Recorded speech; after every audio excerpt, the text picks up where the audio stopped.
Bom dia a todas as senhoras e senhores da imprensa que nos acompanham nessa entrevista coletiva. Eu estou aqui juntamente com o delegado-geral da Polícia Civil, Dr. Paulo Norberto Queires, e o presidente do Tribunal de Contas do Estado de Santa Catarina, Dr. Adircélio Ferreira Júnior. Nós vamos trazer ao conhecimento da imprensa alguns fatos relacionados à operação O2, oxigênio, deflagrada na manhã de hoje, em diversos locais do território catarinense e outros estados. Eu inicio pedindo a compreensão de todos os senhores de que nessa entrevista coletiva nós não poderíamos fazer alusões a nomes de pessoas físicas ou jurídicas já devidamente identificadas na investigação, em nome da preservação das investigações e também por conta das restrições impostas pela Lei 13.869, dia 5 de setembro de 2019. É importante mencionar aqui o papel dessas três instituições que estão representadas nesta coletiva, por meio das suas atuações no caso em concreto. Eu vou falar a respeito da ação do Ministério Público, depois passarei a palavra ao Dr. Paulo Queires e ao Dr. Adircélio Ferreira Júnior. Em relação ao Ministério Público, nós iniciamos a apuração dos fatos que envolvem a aquisição dos 200 respiradores pelo Estado de Santa Catarina no dia 29 de abril, por meio da instauração de um inquérito civil na 26ª Promotoria de Justiça da capital, que tem atribuição na área da moralidade administrativa, bem como de um procedimento que foi instaurado no âmbito da Procuradoria-Geral de Justiça, esse de natureza penal. Nós iniciamos a apuração desses fatos a partir de notícias veiculadas no portal do The Intercept e também recebemos, logo no início, um boletim de inteligência do Tribunal de Contas do Estado de Santa Catarina, que nos apontaram elementos iniciais para que nós pudéssemos instaurar essas investigações e dar início à atividade investigatória. Em linhas gerais, depois nós vamos detalhar aquilo que for possível.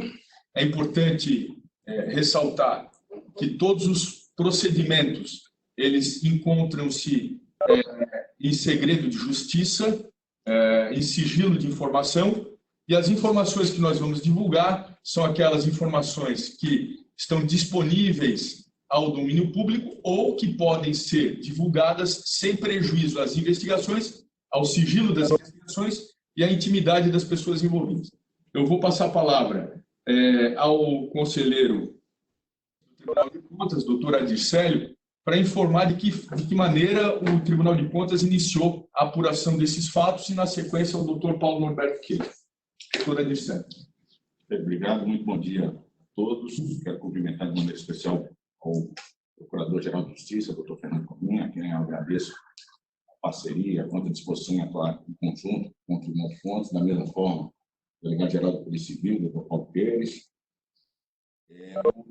Desde o início desse processo de pandemia que estamos vivenciando, procurou estabelecer uma relação de controle mais colaborativa, sem, no entanto, abrir mão da veia fiscalizatória necessária para procedimentos dessa natureza. Afinal de contas, somos todos sensíveis à emergência do momento e que necessariamente implica em flexibilizar algumas formalidades. Mas isso, de maneira nenhuma, significa salvo-conduto para os gestores operarem e praticarem irregularidades, gestores ou agentes privados. De forma que, no dia 23 de abril, acendeu o sinal amarelo no Tribunal de Contas, por meio da nossa diretoria de inteligência, e nós fomos acionados, e quando foi no dia 28 de abril, com a publicação da reportagem do Intercept, nós aceleramos a conclusão dos nossos trabalhos. E assim que eu tive em mãos o boletim a que se referiu o doutor Fernando Comim, eu fiz e encaminhei cópia desse documento para o Ministério Público, já nos colocando à disposição para desenvolvermos um trabalho colaborativo. Pedimos que somente desta forma poderíamos dar uma pronta resposta para a sociedade. Isso foi feito. E isso foi feito não só naquele momento, mas ao longo de toda a apuração no âmbito do Tribunal de Contas. A todo momento em que nos deparávamos com informações que julgávamos relevantes, nós encaminhávamos de imediato ao Ministério Público de Contas, ou ao Ministério Público do Estado, ao doutor Fernando Comim, e nos colocávamos à disposição. Sempre que o doutor Comim precisou de alguma informação, nós estávamos à disposição, ele nos solicitava e nós encaminhávamos imediatamente para ele. Procuramos desenvolver, dessa forma, um trabalho em parceria para otimizar recursos, evitar duplicidade de esforços, evitar retrabalho, ganharmos mais agilidade, de forma que eu penso que, assim, nós conseguimos dar uma resposta para a sociedade. E, paralelamente, além de um trabalho de apuração do ocorrido, dessa irregularidade, uma outra preocupação nossa foi, assim que identificamos essa situação, foi levantar de imediato todas as fragilidades dos controles internos, porque essa situação ela não poderia ter ocorrido. Os controles internos eram para funcionar. Só que todos nós sabemos de auditoria que os controles internos, quando eles estão suscetíveis à fraude, à conluio e à negligência dos agentes responsáveis por esses controles, nenhum controle do mundo ele se sustenta. Então, diante disso, nós fizemos esse levantamento, apontamos diversas irregularidades e já nesta semana, por meio de um processo específico que eu determinei a atuação, o Conselheiro Relator exarou uma determinação impondo um maior rigor nesses controles, envolvendo mais agentes públicos na cadeia de responsabilidades, envolvendo mais setores nesse processo de compras, a fim de evitar que situações dessa natureza voltem a ocorrer. Então, determinamos também a imediata comunicação de todos os procedimentos acima de determinado valor, diminuímos o valor, já que o risco inerente, nós identificamos que ele tinha sido elevado, então valores acima de R$176 mil, eles têm que prontamente serem comunicados ao Tribunal de Contas, e essa foi uma das deficiências e das irregularidades nesse processo, que algumas informações foram sonegadas ao controle externo, ao Tribunal de Contas, de forma que a gente procura, com isso, evitar que novas situações ocorram. Então, esse é o viés preventivo, além deste repressivo, em função das irregularidades que ocorreram. Então, basicamente, foi esse o nosso papel de apoio às investigações do Ministério Público, da Polícia Civil, trabalhando com informações, com inteligência e municiando as autoridades competentes para a persecução criminal. Muito obrigado, doutor Comim, doutor Paulo Pires. Obrigado, conselheiro Adircélio. Além desse trabalho de inteligência investigativa na perspectiva da administração pública, que foi um braço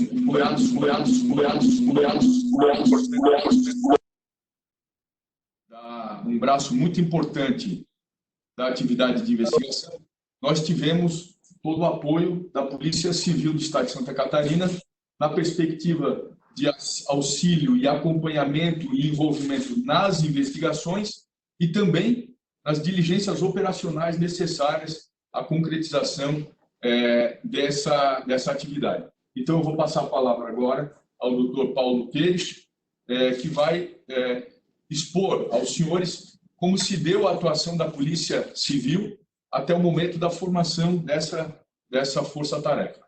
Doutor Paulo, por gentileza. Bom dia, senhores integrantes dos órgãos de imprensa que nos acompanham, senhor Procurador-Geral, senhor Presidente do Tribunal de Contas. A Polícia Civil do Estado de Santa Catarina foi acionada pelo gabinete do senhor Governador do Estado para que promovesse investigações em relação ao processo de aquisição de aparelhos respiratórios. Desde o dia 28 de abril, uma equipe da Diretoria Estadual de Investigações Criminais, a DEIC, entrou neste circuito e começou a proceder à análise de documentos, assim como também a promover ações em campo, visando dirimir dúvidas que estavam pairando no ar. A par disso, nós, em determinado momento, já com o inquérito policial devidamente instaurado e tramitando, nos deparamos com uma situação em que ações que estavam sendo promovidas pelo Ministério Público de Santa Catarina, assim como o Tribunal de Contas, estavam convergindo no mesmo sentido. E para que não houvesse a sobreposição de ações e não houvesse, consequentemente, prejuízos às investigações que estavam sendo realizadas, houve a formação de uma força-tarefa integrada pelo Ministério Público, pela Polícia Civil e pelo Tribunal de Contas. Com isso, a Polícia Civil promoveu as investigações pertinentes e, consequentemente, em uma ação cautelar, houve o sequestro de mais de 11 milhões de reais que estão devidamente já transferidos ao Estado na devida ação para acautelamento do processo que estava sendo realizado. Na manhã de hoje, a Polícia Civil de Santa Catarina, com apoio das polícias civis de outros estados da Federação, realizou o cumprimento de mandados de busca e apreensão em outros estados, aonde restaram apreendidos também vultuosas quantias de dinheiro em espécie e que agora serão objeto de apuração quanto às suas origens. Desde o início, quando nós fomos acionados pelo senhor governador do estado, todas as ações foram promovidas no sentido de apurar-se e buscar-se a verdade. E com isso, mais uma vez, está demonstrado e provado que a Polícia Civil do Estado de Santa Catarina é uma polícia de Estado e cumpre com a sua missão. E, neste momento, em conjunto com os demais órgãos que têm a responsabilidade da fiscalização externa e do acompanhamento dos órgãos públicos. Muito obrigado. Obrigado, doutor Paulo Queires. Como bem informou o doutor Paulo Queires, diante da existência de procedimentos de investigação que caminhavam em paralelo e visando o mesmo objetivo, para que não houvesse, então, a sobreposição de atividades investigatórias e, no intuito de buscarmos uma maior efetividade das investigações, então as três instituições, Ministério Público, Tribunal de Contas e Polícia Civil, resolveram formar uma força-tarefa e apurar de maneira conjunta esse fato e as infrações dele decorrentes. Agora, pela manhã, nós tivemos o cumprimento de diversos mandados de busca e apreensão em 12 municípios, envolvendo aproximadamente 100 policiais do GAECO, do Ministério Público, da Polícia Civil de Santa Catarina, da Militar de Santa Catarina e policiais rodoviários federais dos estados de Santa Catarina, Rio de Janeiro, São Paulo e Mato Grosso do Sul.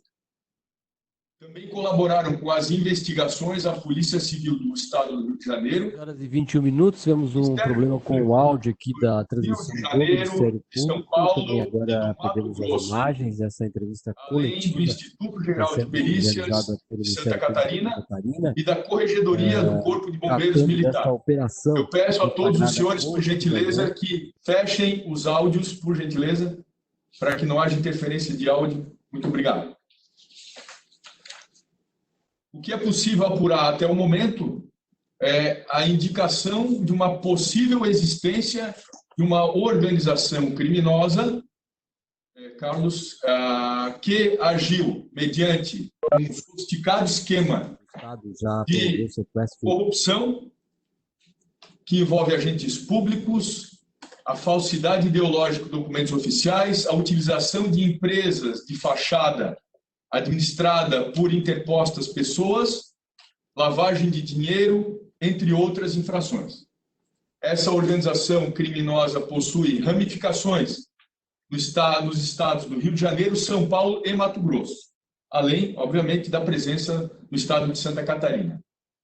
É bom ressaltar aqui que existem indícios veementes de que a aquisição dos 200 respiradores e o pagamento antecipado dos valores daí decorrentes, 33 milhões de reais, eles ocorreram num processo de compra fraudulento, desprovido de formalidades mínimas e de garantias necessárias à segurança da operação, como, por exemplo, a existência de carta-fiança ou seguro-contrato ou qualquer outra garantia que o valha. Nesse contexto, o pagamento antecipado, é possível dizer que o pagamento antecipado foi um elemento fundamental para a obtenção da vantagem patrimonial ilícita em prejuízo ao erário público. A empresa responsável pela operação, com a Secretaria de Estado da Saúde, é bom ressaltar, ela não tinha capacidade para realizar a operação. Então, vou passar aqui a palavra novamente ao conselheiro Adircélio, para que discorra a respeito das irregularidades que foram verificadas no processo de compra.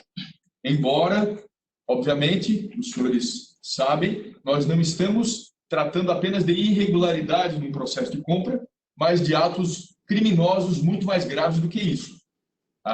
Essa quadrilha, essa organização se valeu das fragilidades do processo de compra para alcançar o seu objetivo criminoso.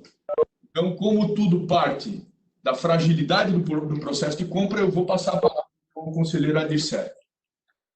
Obrigado, doutor Cominho. De fato, quando eu mencionei e o sinal amarelo, vermelho acendeu naquela oportunidade, foi porque identificamos justamente que houve uma dispensa de licitação, tendo sido selecionada uma empresa que teria perfil incompatível com a magnitude do contrato, da responsabilidade dos valores envolvidos no contrato. Além disso, foi feito um pagamento antecipado sem quaisquer garantias, algo que o Tribunal de Contas havia orientado os setores responsáveis pelas compras que não poderia ser feito. Então, assim que essa situação foi identificada, o nosso Departamento de Inteligência fez um processo de investigação e o que se constatou é que a empresa não tinha solidez para realizar aquela operação e que, muito provavelmente, esses respiradores não chegariam ao governo do Estado, o que colocava a operação, como foi feita, colocava o Estado numa exposição de alto risco. E algumas etapas foram suprimidas. Por exemplo, a etapa da liquidação. Houve uma autorização para que o pagamento fosse feito para esta empresa, que não tinha credibilidade, que não havia garantias, sem que essa situação, sem que essa segurança tivesse sido acautelada por parte dos agentes responsáveis. E, a partir disso, então, foi deflagrado esse processo. Uma das grandes perguntas que surgiu durante a apuração, e isso será elucidado aí a partir das provas colhidas, uma empresa dessa chegou até o governo do Estado para realizar uma operação dessa magnitude. E, além disso, as questões dos controles que eu já apontei que não funcionaram como deveriam. Quero colocar aqui que o pagamento antecipado, sim, ele é possível, mas desde que seja cercado de algumas garantias, o que não houve no presente caso. Isso, e inclusive, o doutor está lembrando, inclusive esta semana, o governo federal, por meio de uma medida provisória editada pelo presidente Jair Messias Bolsonaro, autorizou o pagamento antecipado e já prevendo algumas cautelas para que ele ocorra. Agora, é sempre bom destacar que o gestor ele tem que ter a máxima cautela, né, com relação a esses pagamentos. Sempre se cercar de uma investigação prévia, da credibilidade da empresa, da expertise da empresa, naquele tipo de operação de importação de respiradores que no mercado global altamente aquecido e altamente demandado, é preciso mais do que nunca que a empresa tenha expertise nesse tipo de operação. Sempre que possível fazer importação direta dos fornecedores, dos fabricantes, da China, que é basicamente onde é a origem desses equipamentos, evitar a interposição de intermediários, como é o caso aqui a presente situação em que já existe um intermediário e, ao que tudo indica, há outros intermediários. Isso, obviamente, tende a elevar o preço e até mascarar, né, um superfaturamento na compra desses respiradores. Então, são todas essas garantias que o gestor, bem intencionado, seguramente ele toma essa precaução e que faltou justamente nessa operação e em outros que estamos apurando. Obrigado, doutor Comim. Obrigado, conselheiro Adicélio. Na sequência, então, acho que é importante, doutor Paulo Queiroz, referir toda a atuação da Polícia Federal, que posteriormente também teve aí o apoio da Procuradoria-Geral do Estado e do Ministério Público também na recuperação dos ativos que foram desviados. Então, doutor Paulo, acho que é uma informação relevante. Sem dúvida, senhor procurador-geral. Como falei anteriormente, a Polícia Civil, através de uma representação, obteve êxito no sequestro cautelar de 11 milhões de reais, vão em uma conta bancária e agora estão devidamente sequestrados estes mais de 11 milhões de reais para ressarcimento do Estado de Santa Catarina, sem prejuízo de outras ações que estão sendo encetadas, assim como também dos valores que hoje restaram apreendidos e que estão sendo contabilizados, além de outros materiais que foram encontrados nos locais onde as buscas foram realizadas e que dizem respeito a máscaras, a equipamentos, ou seja, aparelhos respiratórios, respiradores, e que serão trazidos ao Estado de Santa Catarina para que fiquem à disposição do Estado e, no momento oportuno, seja o Estado ressarcido em eventuais prejuízos que possa ter havido. Obrigado, doutor Paulo. É importante ressaltar aqui a todos os presentes e que interagem conosco que a celeridade na obtenção dessas provas, vejam que nós estamos falando aí de uma investigação que tramitou de maneira muito célere, né?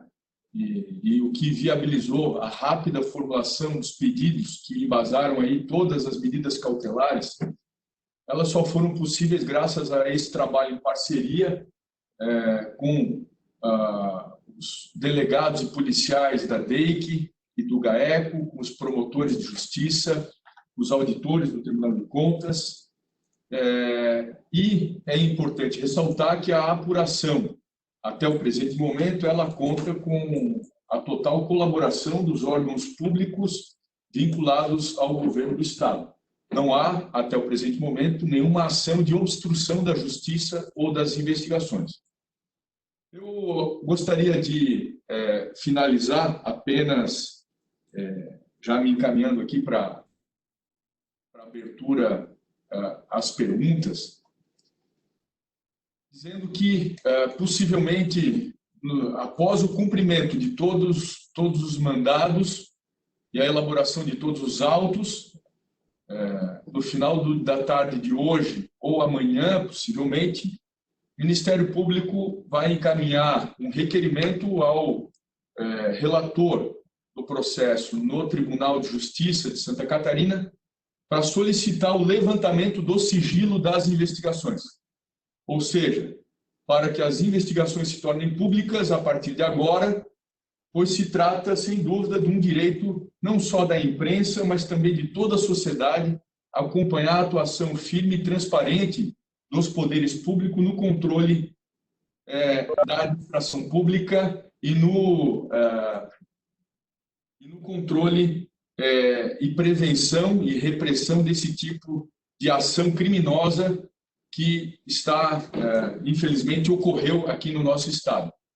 E nós o faremos isso com base numa decisão recente do Supremo Tribunal Federal, do ministro Celso de Mello, no inquérito 4.831 do Distrito Federal. É um inquérito que ocorre a pedido do Ministério Público Federal e que tem como investigados o presidente da República e o ex-ministro da Justiça, segundo o qual, abre aspas, os estatutos do poder em uma república fundada em bases democráticas não podem privilegiar o mistério nem legitimar o culto ao sigilo. Consequentemente, há necessidade deste inquérito transcorrer sob a égide do postulado da publicidade. E assim será feito também em relação à presente investigação, para que a imprensa, a sociedade e todos os órgãos possam colocar sob o seu escrutínio os fatos e as conclusões e consequências dele decorrentes. Então, eram essas as informações que nós gostaríamos de transmitir à imprensa e à sociedade, e nos colocamos agora à disposição dos senhores para as perguntas que serão lidas pela jornalista Sônia, da Comunicação Social do Ministério Público. Perfeito. A gente inicia por ordem da Paula, da NDTV Record, TV Chapecó. Ela pergunta, tem alguma operação relacionada à Operação Oxigênio em Chapecó ou na região oeste?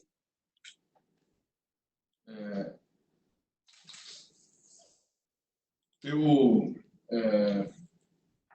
informo a jornalista Paula que essa informação a respeito de possíveis locais de desdobramento da investigação, nós não temos condições de informar devido ao sigilo das investigações para que não haja prejuízo das investigações. Peço a compreensão da jornalista Paula.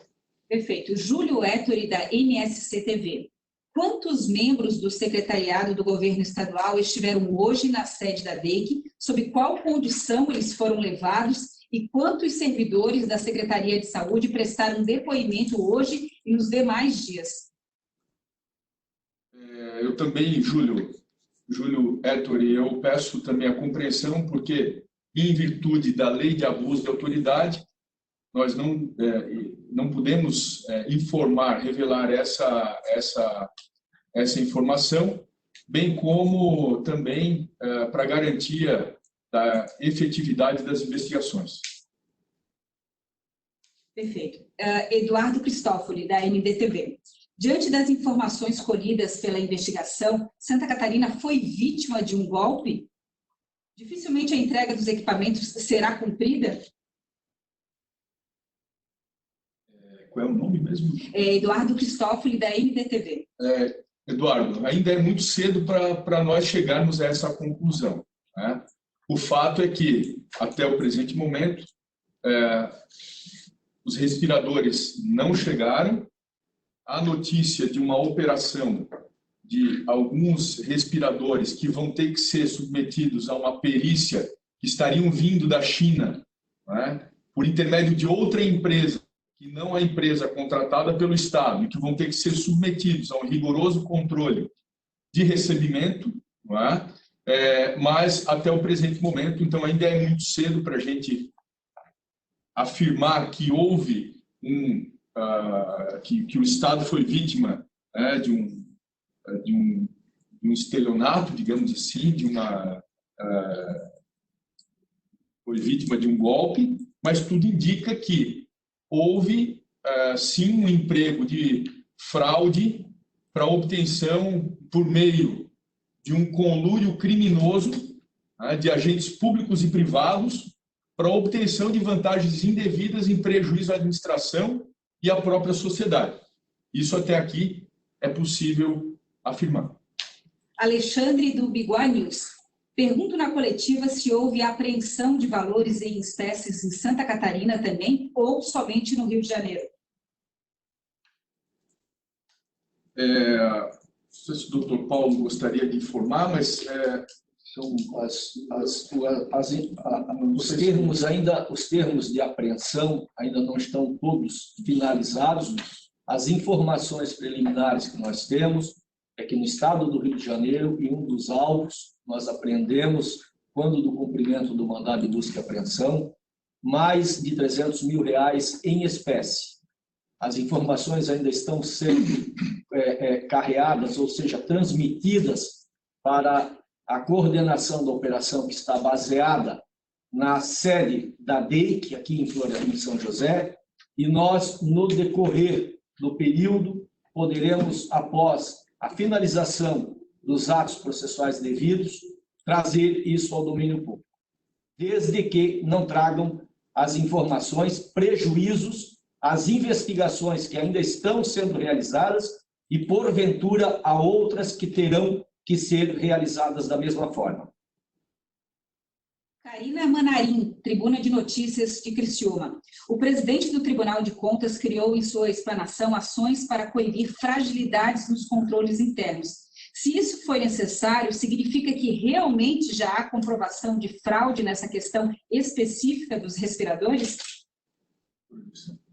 Pedro, não vamos antecipar as conclusões da investigação, mas que houve diversas irregularidades e fragilidades desses controles, isso já é possível concluir, e por meio dessa conclusão é que imediatamente determinamos uma série de novos procedimentos envolvendo não só mais agentes públicos, todo o processo de escolha, liquidação, recebimento e pagamento dessas aquisições e contratações, mas também outros setores.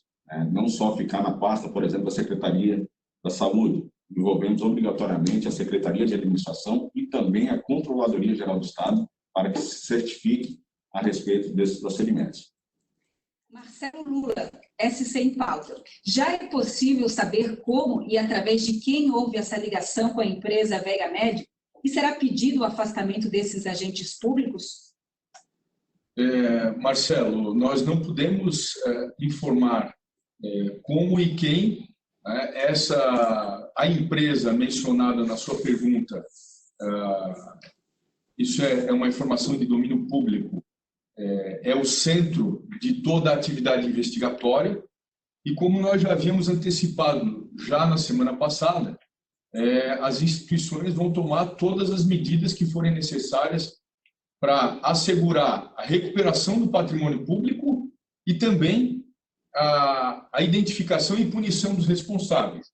Então, neste momento, nós não podemos antecipar essa ou aquela medida, mas podemos assegurar que todas que forem necessárias para alcançar esses objetivos serão tomadas. Karina Manarim, Tribuna de Notícias de Criciúma. A partir dessa operação de hoje, qual o próximo passo? Foi feita alguma prisão, detenção ou condução? Aí ela tem mais uma outra pergunta que eu posso fazer em seguida. Ou agora, em quais as cidades de Santa Catarina foram cumpridos os mandatos? As investigações elas vão prosseguir, Karina. Nós, hoje, deflagramos a fase 1 da Operação Oxigênio, mas ainda há necessidade, seguramente, de desdobramento de outras fases.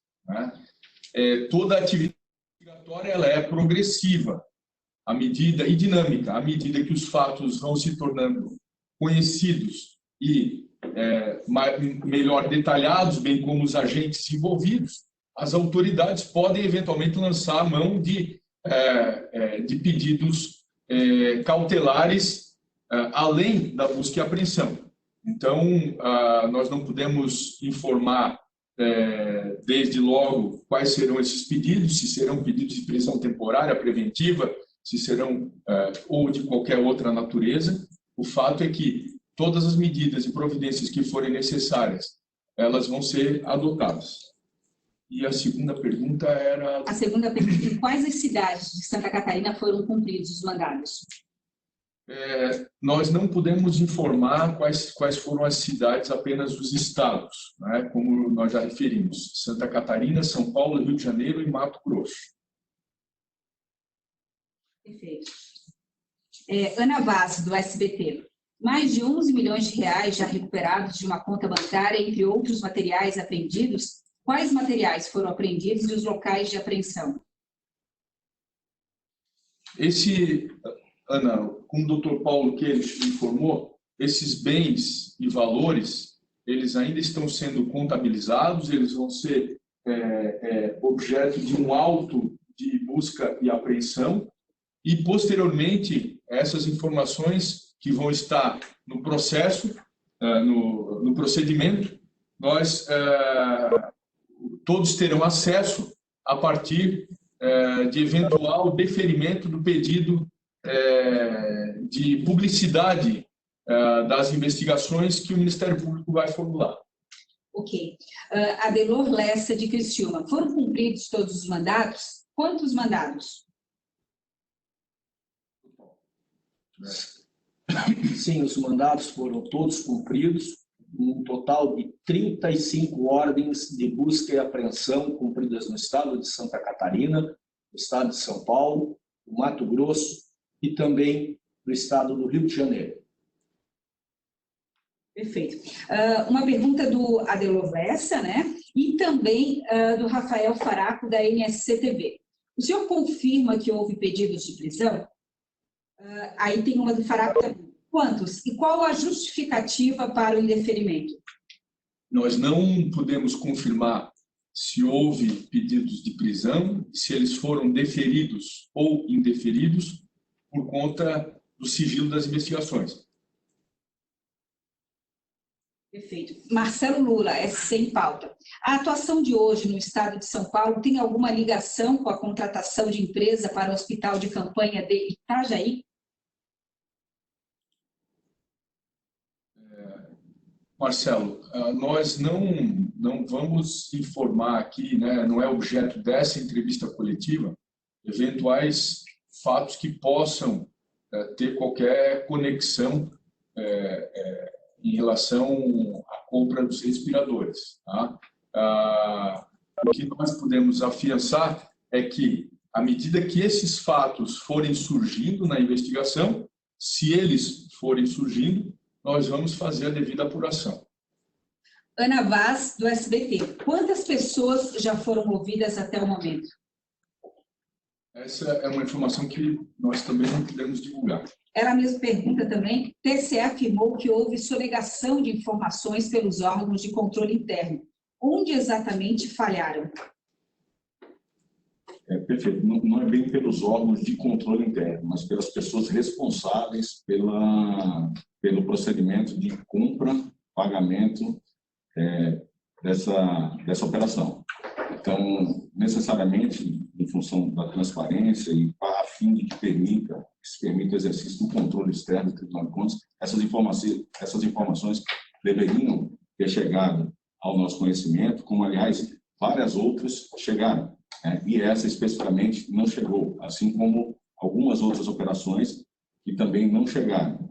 Mas, em algumas situações, nós identificamos e prontamente agimos. Nessa, infelizmente, em função da participação de várias pessoas, em função das fragilidades a que eu já mencionei, não foi possível que o Tribunal de Contas, que exerce esse controle indireto, já que o controle direto é exercido pelos sistemas de controle interno dos órgãos públicos, não foi possível que nós identificássemos em tempo de bloquear esse pagamento. Afinal de contas, o Tribunal de Contas ele não se substitui ao gestor, o controle não se substitui ao gestor. Nós não temos a chave do cofre, o que podemos fazer é, identificando determinadas operações, exararmos medidas cautelares, enfim, e com o poder coercitivo do Tribunal de Contas, a gente consiga obstar essas operações. Daí a importância de reforçar os controles internos e colocar mais agentes públicos e setores envolvidos em processo dessa natureza. Eu só gostaria de retomar a pergunta que foi feita, salvo engano, pela jornalista Ana Vaz, e dizer que nós, ao longo da investigação, foram tomados mais de 15 depoimentos. Essa é uma informação que pode ser veiculada. Perfeito. O Rafael Faraco, da NSC-TV, pergunta também, sobre as prisões, pretendem pedir uma nova análise desses pedidos? Essa resposta é a mesma, né, que eu vou reiterar aqui. Nós não podemos informar por hora se foram feitos pedidos de prisão ou não e se eles foram deferidos ou não, porque essa é uma informação que interfere na eficácia da investigação e é uma informação que está abrangida pelo sigilo da investigação. Perfeito. A Adelor Lessa pergunta mais uma vez: há investigação envolvendo deputados?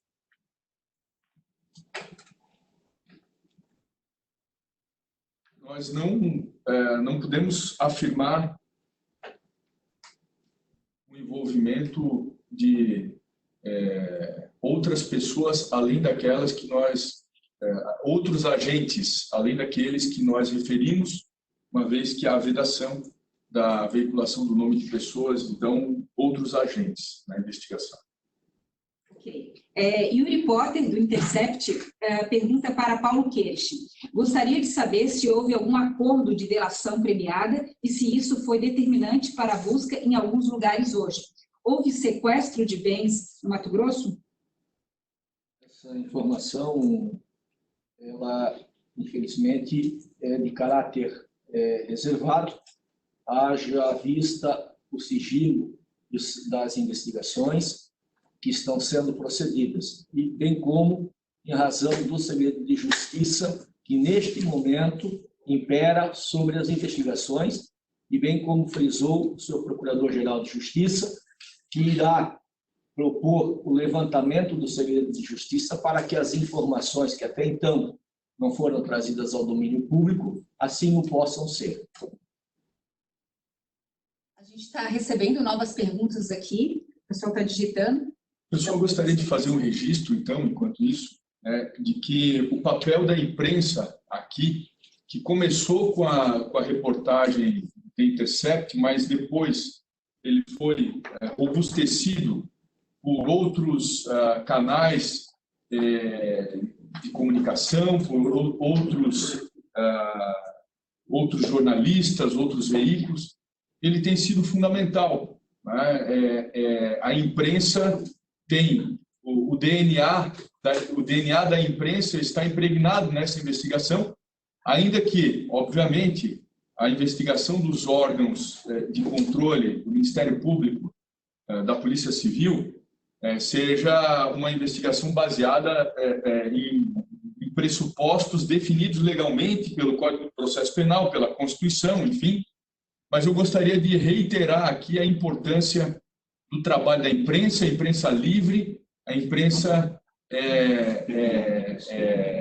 catarinense, também representada num veículo de Intercept, que os jornalistas aí são aqui do estado de Santa Catarina, né? E todos os veículos de comunicação daqui. Então, eu reitero aqui essa marca importante na história do nosso estado, com a participação, o DNA da imprensa impregnado na apuração dos fatos. Perfeito. A gente está recebendo mais uma pergunta aqui.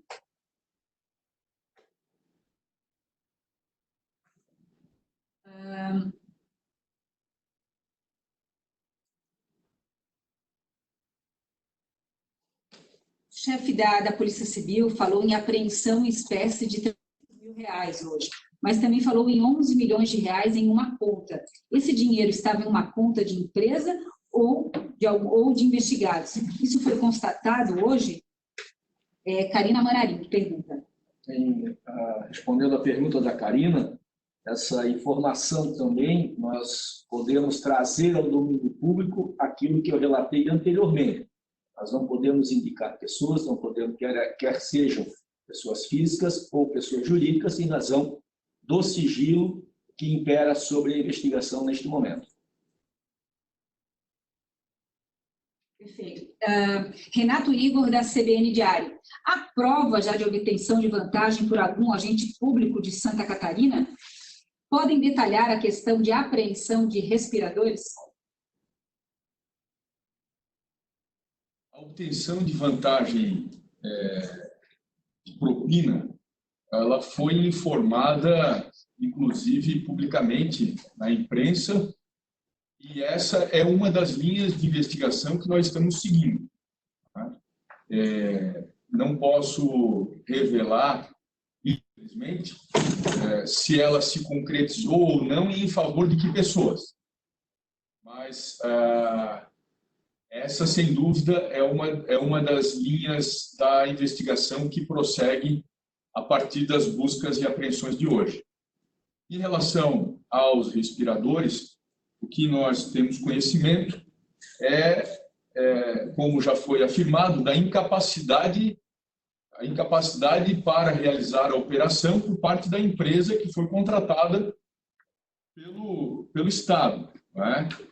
Nós sabemos, por notícias da imprensa veiculadas, que há uma possível operação, nós não sabemos qual é a empresa, nem a quantidade, nenhum modelo, né, porque até agora nenhum documento oficial foi encaminhado à investigação, que supostamente seria para minimizar os reflexos negativos da perda patrimonial decorrente desses fatos, né, dessa aquisição fraudulenta. Então, nós oficialmente nós não temos essa informação. Marcelo Lula, SC em pauta. Quais escalões do governo estariam envolvidos? É possível revelar? Nós, por hora, não podemos revelar, Marcelo, mas acreditamos que em breve, com a autorização do Tribunal de Justiça de Santa Catarina, que é o órgão jurisdicional que acompanha e responsável pelas decisões, que acompanha a regularidade da investigação e responsável pelas decisões deste caso, nós acreditamos que a imprensa vai ter acesso a essas informações em breve, com o pedido de levantamento do sigilo que nós já informado anteriormente. Ok. Para o Tribunal de Contas do Estado, Marcos Schettini, lê notícias. Quem são os beneficiados dentro e fora dessa compra e por que o Tribunal de Contas do Estado não antecipou esse possível crime e se há um indiciado dentro da Casa Civil? Bom, quem são os beneficiários? Essa pergunta será esclarecida a partir das investigações que estão sob sigilo. Mas elas serão respondidas certamente quando respondermos algumas perguntas. Quem, por meio de quem, pelas mãos de quem essa empresa chegou até o governo do Estado, por que se autorizou a contratação dela, por que se autorizou o pagamento, colocando o erário público em situação de alto risco em relação a uma empresa que não tinha credibilidade nem perfil para realizar uma operação dessa natureza. Então, são as diversas perguntas que serão certamente esclarecidas ao longo das investigações. Quanto à segunda pergunta, novamente, aqui eu lembro, que eu já disse antes, como é que funciona? Existe o gestor, existe o controle interno, existe o controle externo exercido pelo Tribunal de Contas. Primeira responsabilidade, no caso dessas operações, é do gestor. Daí a importância de termos pessoas que passem pelo crivo da integridade operando nessa linha de frente. E quando essas pessoas não têm esse perfil, e quando essas pessoas agem com conluio, aquele controle imediato, que é o controle interno de qualquer órgão, ele fica fragilizado.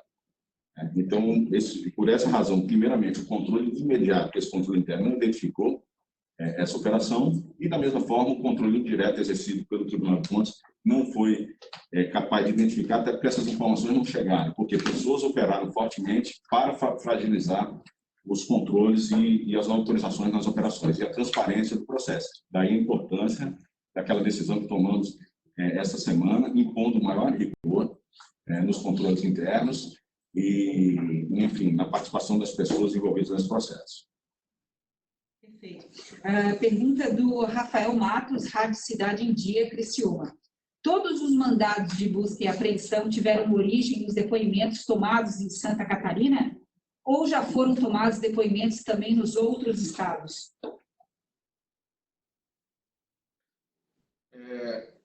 todos os mandados tiveram origem no conjunto das investigações. Essas investigações, elas reuniram elementos a partir não só de depoimentos, mas de documentos e outras informações aqui no Estado e nos demais estados envolvidos.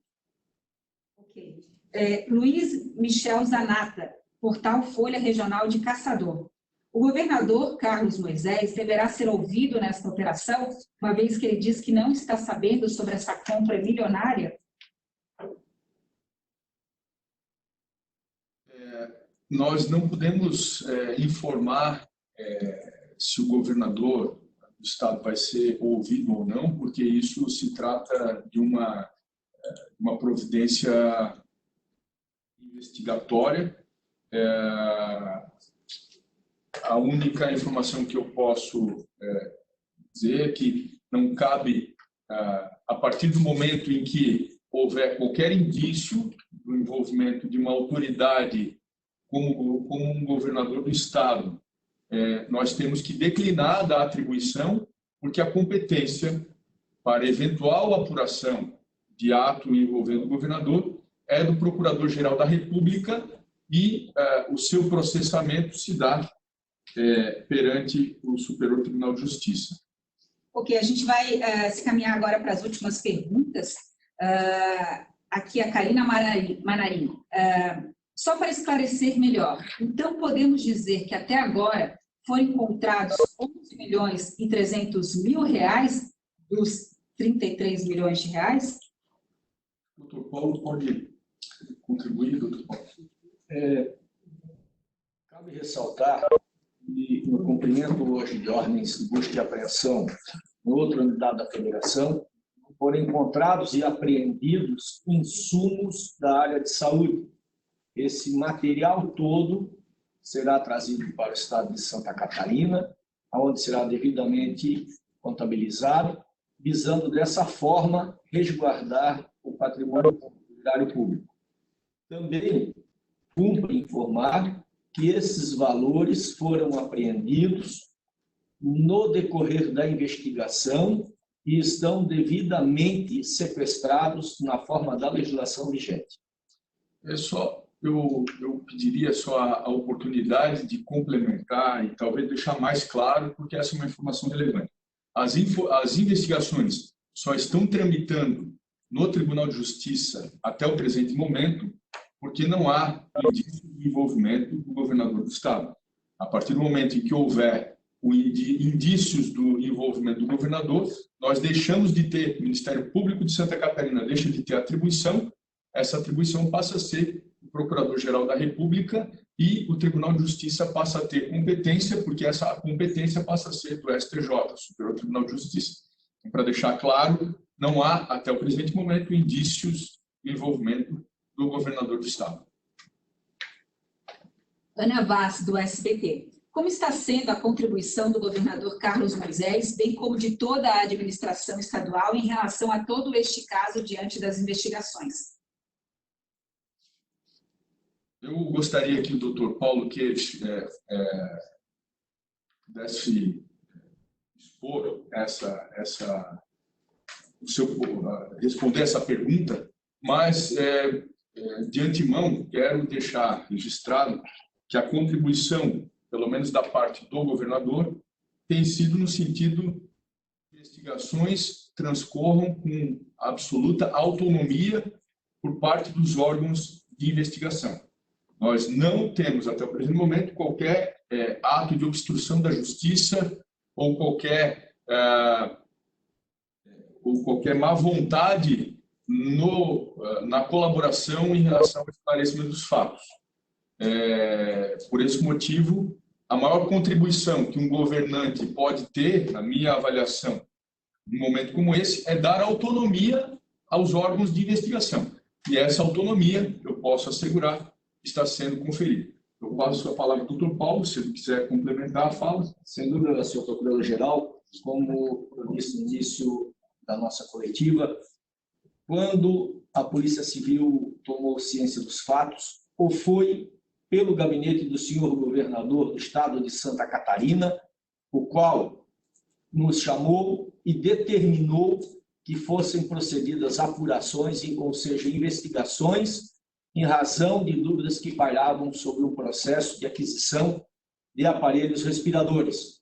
A todo momento, toda a estrutura de governo, através da Controladoria Geral de Justiça, Controladoria Geral do Estado, a Procuradoria Geral do Estado, a Polícia Civil, enfim, todos os órgãos do governo do Estado estiveram envolvidos e também trocando informações na busca da verdade e apuração de responsabilidades. Também quero, aproveitando para fazer as minhas palavras finais, mais uma vez reiterar o compromisso da Polícia Civil, assim como de todos os policiais que atuaram nesta investigação, que é a busca da verdade de forma imparcial e demonstrando a transparência da Polícia Civil, cumprindo as determinações do governo de Santa Catarina e deixando devidamente fundamentado que a Polícia Civil do Estado de Santa Catarina é uma polícia de Estado em defesa da sociedade catarinense. Perfeito. Última pergunta agora, e eu lembro a todos os colegas jornalistas que essa transmissão da coletiva ela vai permanecer no YouTube, né? Então todos podem consultar posteriormente. Matheus Boaventura, do CBN Diário, pergunta: até que ponto o depoimento voluntário do ex-secretário de Saúde foi importante para a operação de hoje? Matheus, numa investigação como essa, todos os elementos de prova são importantes. Mesmo aqueles que possam aparentar não ter tanta utilidade, eles devem ser avaliados com bastante cautela, porque muitas vezes, a partir de um depoimento, podem surgir novas informações. Então, todos os elementos são importantes, todos os elementos têm que ser avaliados pela autoridade policial e pelos promotores, que formam a equipe que está conduzindo essa investigação de maneira absolutamente imparcial, de maneira absolutamente republicana e com um compromisso do Ministério Público e das instituições envolvidas, com a transparência, com a publicidade e com o direito da sociedade e da imprensa de ter acesso a essas informações. Como já assinalado, nós vamos requerer ao Tribunal de Justiça o levantamento do sigilo das investigações, porque esse é um procedimento padrão das operações do GAECO e do Ministério Público. E nós entendemos que, dessa maneira, a sociedade pode, sob o seu escrutínio, em conjunto com a imprensa e com os demais poderes e órgãos, promover o aperfeiçoamento do nosso Estado, das nossas instituições e, sobretudo, o aperfeiçoamento nesse momento de crise, nesse momento de pandemia, em que organizações criminosas estão se valendo de algumas fragilidades de processos de compra para alcançar objetivos escusos e ilícitos em prejuízo da sociedade catarinense, em prejuízo da saúde e da vida das pessoas. Esse é o compromisso das nossas instituições.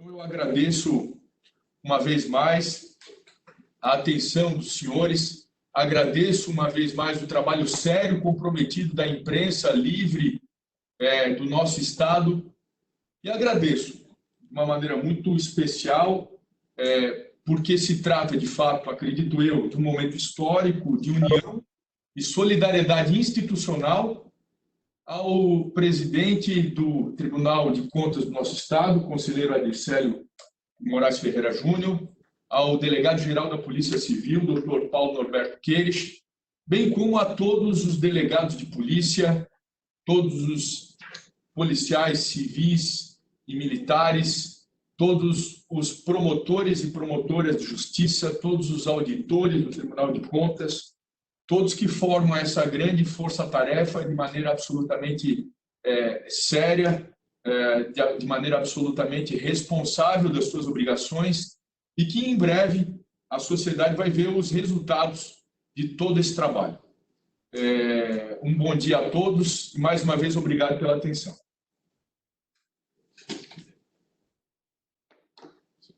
Bom dia.